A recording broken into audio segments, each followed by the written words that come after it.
নবীজি সাল্লাল্লাহু আলাইহি সাল্লামের যুগে নারী সাহাবীদের মধ্যে অনেকে যেমন নিজের সংসার ও সন্তানদের লালন পালনে ব্যস্ত থাকতেন, আবার অনেকে নিজের ও সমাজের প্রয়োজন অনুযায়ী ঘরের বাইরে বিভিন্ন কল্যাণকর কাজেও অংশগ্রহণ করতেন।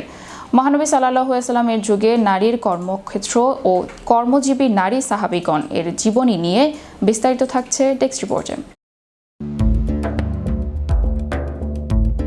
নবীজি সাল্লাল্লাহু আলাইহি সাল্লামের যুগে নারী সাহাবীদের মধ্যে অনেকে যেমন নিজের সংসার পরিচালনা ও সন্তানদের লালন পালনে ব্যস্ত থাকতেন, আবার অনেকে নিজেদের ও সমাজের প্রয়োজন অনুযায়ী ঘরের বাইরে বিভিন্ন কল্যাণকর কাজেও অংশগ্রহণ করতেন। যুদ্ধের ময়দানে মানবিক ও সেবামূলক কাজে নারী সাহাবীগণের গুরুত্বপূর্ণ ভূমিকা ছিল।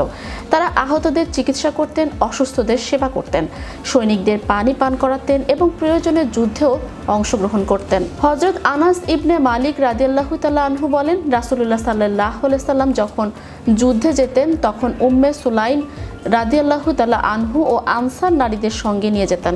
তারা পানি পান করাতেন এবং আহতদের চিকিৎসা করতেন। নবীজির সাহাবী হযরত উম্মে আতিয়া রাদিয়াল্লাহু তাআলা আনহু বলেন, আমি রাসূলুল্লাহ সাল্লাল্লাহু আলাইহি সাল্লামের সঙ্গে 7টি যুদ্ধে অংশ নিয়েছি।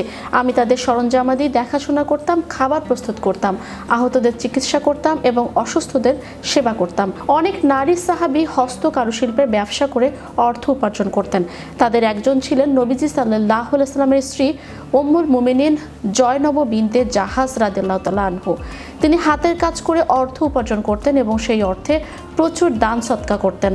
উম্মুল মুমিনিন আয়েশা রাদিয়াল্লাহু তাআলা আনহু জায়নাবের রাদিয়াল্লাহু তাআলা আনহুর প্রশংসা করে বলেন, আমি দিনের ক্ষেত্রে জয়নবের চেয়ে শ্রেষ্ঠ কোনো নারী দেখিনি। তিনি ছিলেন অত্যন্ত খোদাভীরু, সত্যবাদী ও আত্মীয়তার সম্পর্ক রক্ষাকারী। তিনি প্রচুর সদকা করতেন এবং সম্পদ উপার্জনের জন্য খুব পরিশ্রম করতেন। তারপর নিজের উপার্জন থেকে সদকা করতেন এবং এর মাধ্যমে আল্লাহর নৈকট্য অর্জন করতেন। অনেক নারী সাহাবী কৃষি ও অন্যান্য কাজ করে পরিবারের জীবিকা উপার্জনে সক্রিয় ভূমিকা পালন করেছেন।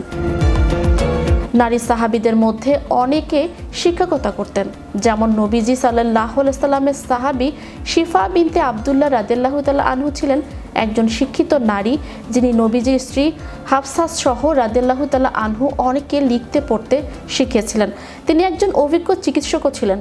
নবীজি সাল্লাল্লাহু আলাইহি সাল্লাম স্ত্রী উম্মুল মুমিনিন আয়েশা রাদিয়াল্লাহু তাআলা আনহু ও উম্মে সালামা রাদিয়াল্লাহু তাআলা আনহু দ্বীনি শিক্ষার প্রচার প্রসারে গুরুত্বপূর্ণ ভূমিকা পালন করেছেন। তারা হাদিস বর্ণনা করতেন, বিভিন্ন গুরুত্বপূর্ণ মাসালায় মতামত দিতেন ও ফতোয়া প্রদান করতেন। বহু সাহাবী ও তাবী জটিল মাসালা বুঝতে তাদের শরণাপন্ন হয়েছেন। Channel Europe news desk.